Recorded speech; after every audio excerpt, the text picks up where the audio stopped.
வணக்கம், சீதாஸ் பேஜஸ். இன்றைக்கி பன்னீர் சாண்ட்விச் எப்படி பண்ணுறதுன்னு பார்க்கலாம். முதல்ல ஒரு கப்பில் 2 டேபிள் ஸ்பூன் கர்டு எடுத்திருக்கேன், தயிர். சில்லி ஃப்ளேக்ஸ் 1 டீஸ்பூன் போடுறேன். 1 டேபிள் ஸ்பூன் டொமேட்டோ சாஸ் சேர்க்குறேன். இது வந்து மெக்சிகன் சீஸ் சீசனிங் இருந்தது, அது சேர்க்குறேன். ஒரிகானோ சேர்க்குறேன். கொஞ்சம் பெப்பர், பிளாக் பெப்பர் பவுடர் சேர்க்குறேன். உப்பு. இது உங்களுக்கு சீசனிங் எது பிடிக்குதோ, எது இருக்கோ அது சேர்க்கலாம். இப்போ வந்து சீஸ் ஸ்ப்ரெட், இது வந்து ஒரு 1.5 டேபிள் ஸ்பூன் எடுக்கிறேன். இது எல்லாத்தையும் சேர்த்து நல்லா மிக்ஸ் பண்ணிவிடுங்க. ஒரு பேன் அடுப்பில் சூடு பண்ணுங்க. அப்புறம் ஆனியன் 1 கட் பண்ணது, கேரட்டை துருவி எடுத்துக்கோங்க. அப்புறம் எல்லா கேப்சிகமும் 3 கலரும் சின்னதாக கட் பண்ணி வச்சுருக்கேன். கார்லிக் ஒரு 5-6, கொரியாண்டர், கொத்தமல்லி கொஞ்சம். இப்போ ஃபஸ்ட்டு அந்த பூண்டு கொஞ்சம், ஒரு 5-6 பூண்டு நல்லா துருவி அதை சேர்த்துருங்க பேனில்.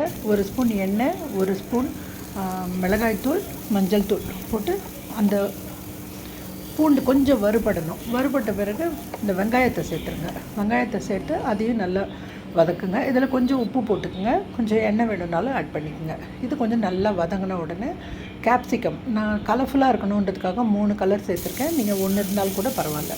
இந்த 3த்தையும் சேர்த்துருங்க. இது சேர்த்துட்டு இதை நல்லா வதக்கிடுங்க. ஸோ இதில் இப்போ சொல்லணுன்னா, உங்களுக்கு குழந்தைங்களுக்கு பண்ணும்போது பட்டாணி இல்லைன்னா சோளம் இதெல்லாம் கூட நீங்கள் இதில் சேர்க்கலாம். ஸோ அடுத்ததாக கடைசியாக கேரட் துருவின கேரட்டை சேர்த்துட்றேன். இதையும் நல்லா வதக்கிடுங்க. இதெல்லாம் வந்து வதங்கணும்னு சொன்னால் கொஞ்சம் க்ரன்ச்சியாக இருந்தால் போதும். இது வந்து ரொம்ப வதங்கணும்னு இல்லை, க்ரன்ச்சியாக இருக்கிற மாதிரி இருந்தால் போதும். இப்போ நம்ம மிக்ஸ் பண்ணி வச்சுருக்கிற அந்த மிக்சர் இதில் சேர்த்துடலாம். அந்த தயிர் எல்லாம் பண்ணியிருக்கோம் இல்லையா, அதை சேர்த்துருங்க. அதை சேர்த்துட்டு அதையும் நல்லா வதக்கிடுங்க. இந்த ஈரப்பதமெல்லாம் இழுத்துட்டு கொஞ்சம் ஒரு கட்டியாக வரும். அந்த கட்டியாக வர ஸ்டேஜ் வரைக்கும் நீங்கள் வறுத்துக்குங்க. இப்போ உப்பு வந்து கொஞ்சம் போட்டுக்குங்க. ஏன்னா நம்ம தயிரில் போட்டிருக்கோம். இப்போ இதுக்கு வேண்டிய உப்பு போட்டுருங்க. சப்பாத்தி ரோலுக்கும் இதே பேஸுன்றதுனால நான் பாதி சப்பாத்திக்கு மாற்றிட்டேன். ஸோ இந்த அடுத்த பாதியில் பன்னீர் சாண்ட்விச் பண்ணுறதுக்காக நம்ம எடுத்திருக்கோம். இப்போ பன்னீரை வந்து ஒரு அரை பன்னீர் எடுத்திருக்கேன் நான் ஒரு பேக்கெட்லேருந்து. அதை வந்து சின்னதாக கட் பண்ணி அது இதில் சேர்த்துடலாம். இதை நல்லா மிக்ஸ் ஆகிற வரைக்கும் வதக்கி விடுங்க. இதில் கொஞ்சம் கொத்தமல்லி திருப்பியும் போட்டுக்கலாம், இன்னும் கொஞ்சம் கலர்ஃபுல்லாக இருக்கிறதுக்காக. இது போட்டு நிறுத்திடலாம். இதை வந்து எடுத்து வச்சுடுங்க. இப்போது நான் வந்து 4 பீஸ் எடுத்திருக்கேன். இதில் ஒரு சைடில் பட்டர் தடவிடுறேன். இது மாதிரி 4த்துக்குமே ஒரு சைடில் பட்டர் தடவிடுங்க.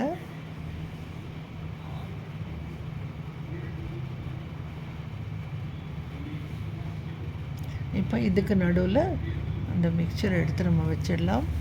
பன்னீரெல்லாம் வச்சுட்டு நல்லா ஸ்ப்ரெட் பண்ணி விடுங்க. பட்டர் தடவின சைடில் தான் நம்ம பன்னீரை வச்சுருக்குறோம். அதே சைடில் வச்சு தான் மூடியிருக்கோம். ஸோ இது மாதிரி தடவிக்குங்க.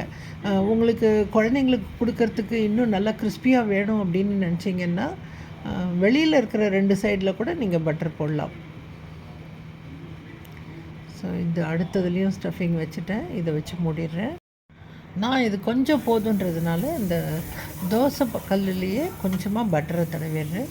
பட்டரை தடவிட்டு இதை நான் வச்சிடுறேன். இந்த ஒரு சைடு நல்லா அமுத்தி விடுங்க. நல்லா ப்ரெஸ் பண்ணி விட்டுட்டு இதை அப்படியே திருப்பிடலாம். திருப்பி இது அப்படியே வைங்க. அதே தான் நான் சொன்ன மாதிரி குழந்தைங்களுக்கு கொடுக்கறதா இருந்தால் நீங்கள் இன்னும் வெளி சைட்லேயும் பட்டர் கொஞ்சம் தடவி போட்டிங்கன்னா இன்னும் உங்களுக்கு கொஞ்சம் கிறிஸ்பியாகவே கிடைக்கும். ஸோ இதே மாதிரி 2 சாண்ட்விச்சும் அதே மாதிரி போட்டு எடுத்துருங்க. இது குழந்தைங்களுக்கு வந்து ஒரு நியூட்ரிஷியஸ் டிஷ் இது. அதே மாதிரி அவங்களுக்கு ரொம்ப பிடிச்ச ஒரு சாண்ட்விச்சாக இருக்கும். பன்னீர் சாண்ட்விச் வந்து நீங்கள் லஞ்ச் பாக்ஸுக்கு கொடுத்து விடலாம், ஈவினிங் வரும்போது கொடுக்கலாம். பன்னீர் வந்து இன்ஸ்டன்ட் எனர்ஜி வேறு அவங்களுக்கு கிடைக்கும்.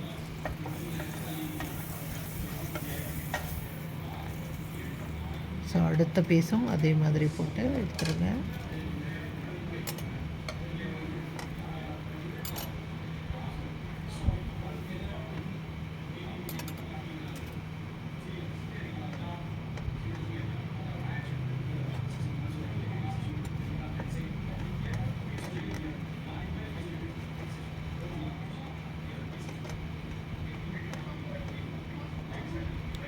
கொஞ்சம் ப்ரெஸ் பண்ணி விட்டிங்கன்னா வெளியில் வராது, நல்லா ஒன்று ஒட்டிடும். அதுக்காக தான் நல்லா ப்ரெஸ் பண்ணுறது. பாருங்கள், இப்போ வந்து இது பண்ணி முடிச்சிட்டோம். இது வந்து கட் பண்ணுறது வந்து லென்த் வைஸ் கட் பண்ணலாம், டயக்னலாக கட் பண்ணலாம், இப்படி க்ராஸில் கட் பண்ணலாம். நான் வந்து இந்த நீல வாக்கில் கட் பண்ணுறேன். இது நீங்கள் குழந்தைங்களுக்கு கொடுத்து அமிச்சிங்கன்னா ரொம்பவே விரும்பி சாப்பிடுவாங்க. இது பாருங்கள் உள்ளே இருக்க. ஸோ இந்த வீடியோவை பார்த்த எல்லாருக்கும் நன்றி. இதை செய்து கொடுங்க, குழந்தைங்க ரொம்ப இஷ்டமாக சாப்பிடுவாங்க. இந்த வீடியோ உங்களுக்கு பிடிச்சிருந்ததுன்னா ஒரு லைக் கொடுங்க, மற்றவங்க கூட ஷேர் பண்ணிக்கங்க. இது வரைக்கும் இந்த சேனலை சப்ஸ்கிரைப் பண்ணாத பார்க்குறவங்களா இருந்தால் சப்ஸ்கிரைப் பண்ணுங்கள். மீண்டும் அடுத்த வீடியோவை சந்திக்கிறேன். நன்றி, வணக்கம்.